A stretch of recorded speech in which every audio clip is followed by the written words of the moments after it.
to the woman who has ever tried to change anything in her life, so whether you've been on a diet, whether you're a business owner like me and you've looked at how can you grow your clients, grow your income, whether it's a relationship change, like whatever it is, I'm pretty sure that what you believe is that you have to find the plan and execute the plan, because that's what we're told.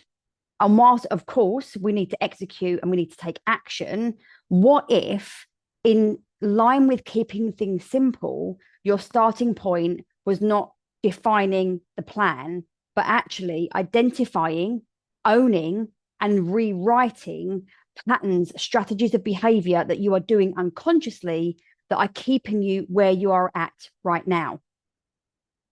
Mad, isn't it?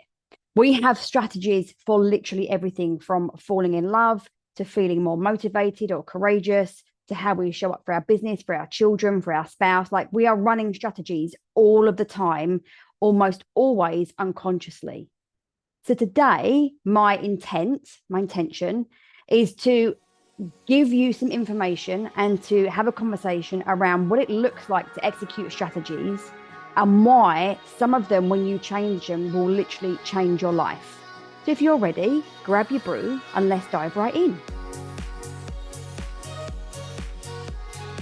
Like I said in the intro, it is completely understandable that when you want to create a change in life, we immediately go to the how, because it's bombarded down our throat on social media all of the time. The 7 steps, the blueprints, this specific way, like it's everywhere, telling us that we just need to find the plan and execute.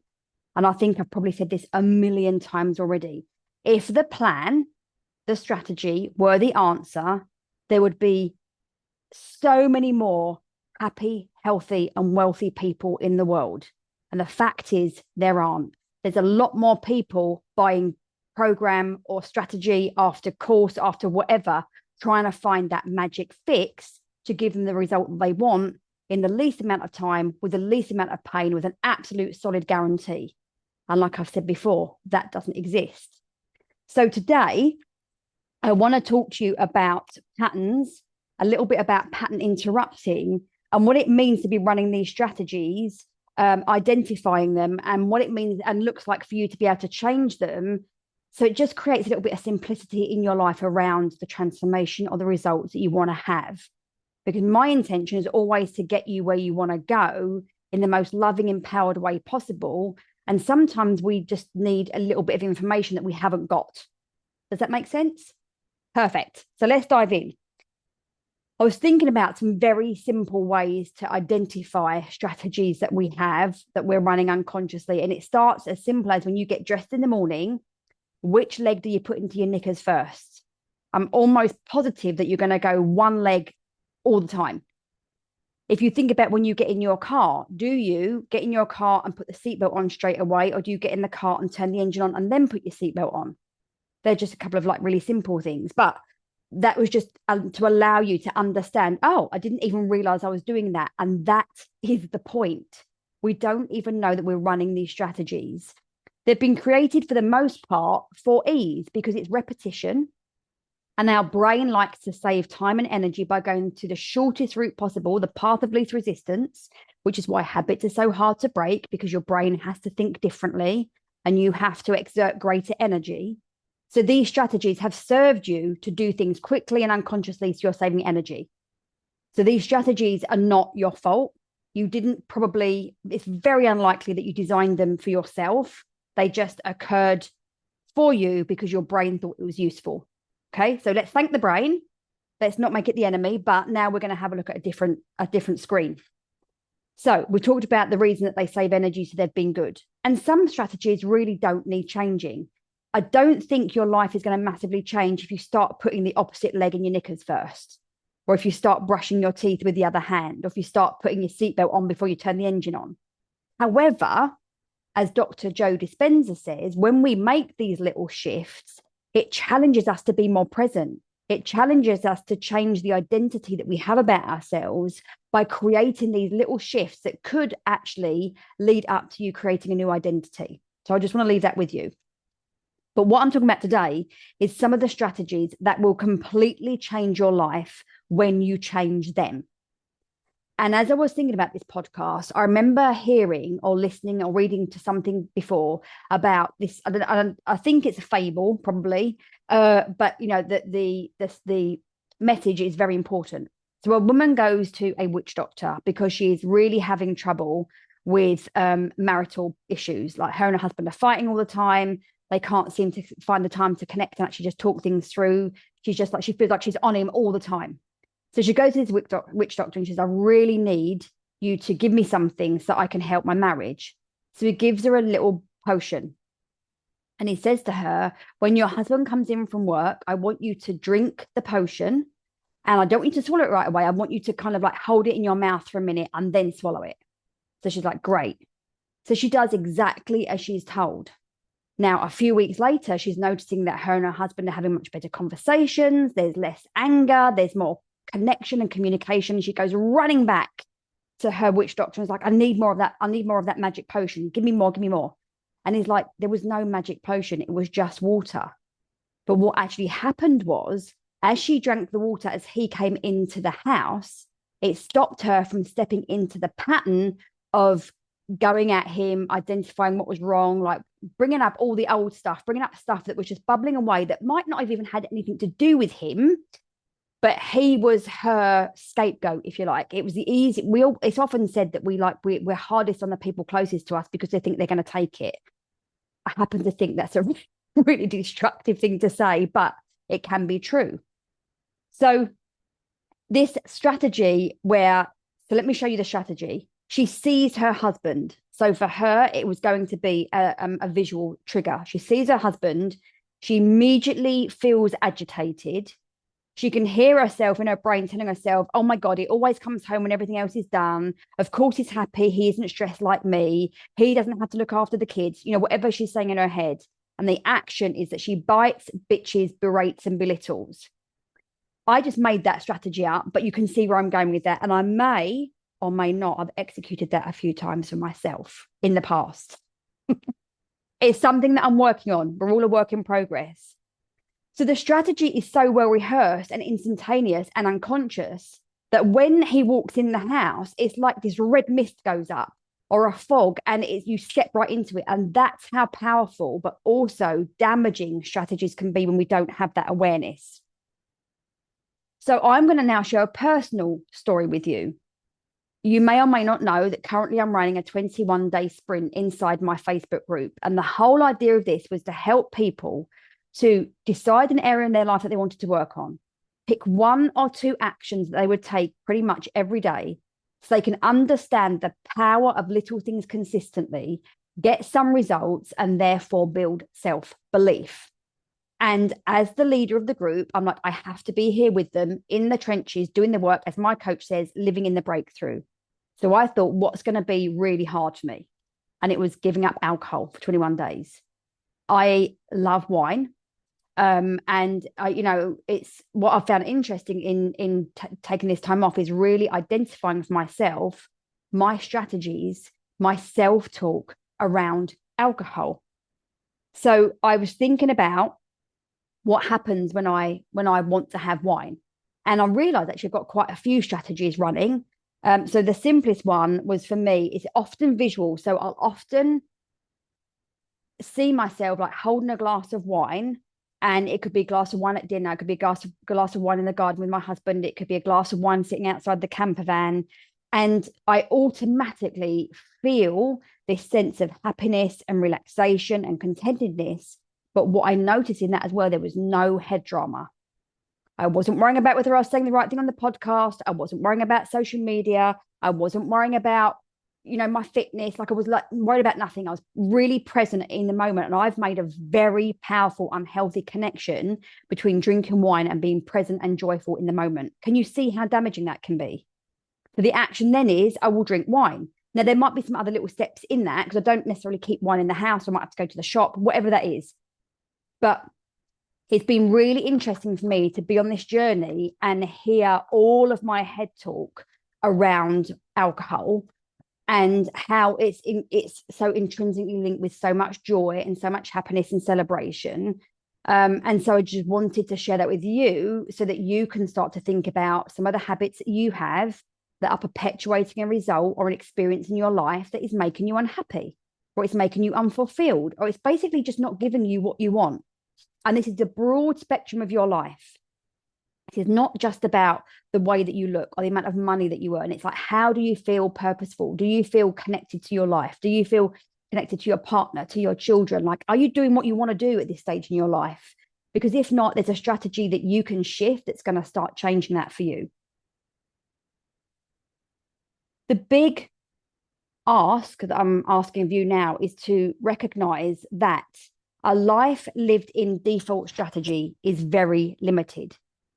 It's producing the same results over and over again. But as you probably know, that over time, we intensify the results. So if you think about arguing with your partner every day for a week versus arguing with your partner every day for 5 years, the results are never going to be the same. It's only going to get worse. If you skip the workout for a week and that skipping the workout goes in for an entire year, what's going to happen to your health, to your body, to your energy, your vibrancy? If you think about holding on to the negative, destructive self-talk that's going on in your head for a year, and a year is a really long time, versus holding on to that for 5 years, what vision of your life are you creating? So can you see how, if you start going straight to, I need to execute this new plan, but you've got these very powerful, unconscious default strategies running, you're going to feel like you're never going to have enough willpower or motivation to get to the end line. And that's why so many people quit. And I don't want you to quit. So to honor some simplicity, what about we just start with a few? I've got 3 steps for you here in terms of helping you to identify your strategies. So number 1, the first part of the strategy is acceptance. Because if we don't have acceptance, we are carrying resistance, and resistance is heavy. Resistance is like pulling a sled, right? It's not comfortable, it's not fun, and it doesn't make life very easy for you at all. So accepting that as a human being, we run almost entirely on default. So this is not personal, this is general. And whilst human beings run on default, we can choose to not do that anymore. That might be the biggest strategy that you implement, is not living by default. Trust me, you're going to need a lot of energy for that one. You might want to sleep a bit more, but we'll come back to that. To acceptance. The second one is your willingness to begin identifying strategies that you execute in areas of your life that you want to change, and you do so without blame, shame, or judgment, because you didn't create these strategies on purpose. If anything, your brain and body created them for ease. It thought it was doing you a favor. And now it's like, thanks for that, friend, but really not helping me. Can we do something different? So you've got to be willing to go there and be aware of your strategies. And I'm even going to go as far to say is that when you start to notice some of your strategies, they're almost going to mirror. So if you talk yourself out of doing something that you know you want and need to do to change your life, you're going to probably execute that strategy in various areas, right? So the good news is here that as you start to raise this awareness, you kind of like do a little bit of a sweep up and you identify a strategy, there's a really, really high chance that pattern interrupting that strategy will have an impact on so many other areas of your life. More bang for your buck. Who doesn't like that? And the third thing is the commitment to breaking the pattern. Now, what I will say here, and I say this to every single client, probably every single day, is that when we are breaking patterns, when we are consciously creating new habits, there are a couple of things that you're going to have to learn. And one of them is you're going to have to accept that hard emotions are part of the process.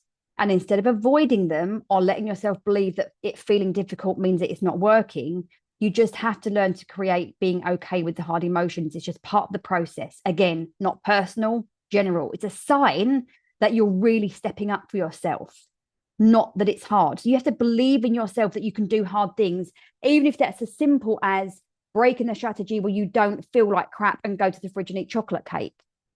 I'm not telling you that breaking the strategy is easy. I'm telling you the process is simple, but there's going to be a whole lot of emotional and mental talk about that. So what is the how? So let me just kind of reiterate that. Acceptance as humans, we run it almost entirely by default up until now, because you're going to change that. It's not personal, it's general. The willingness to identify the strategies without blame, shame, or judgment, and now the commitment to pattern interrupting, to changing, to breaking the pattern, to changing the strategy. How do you do it?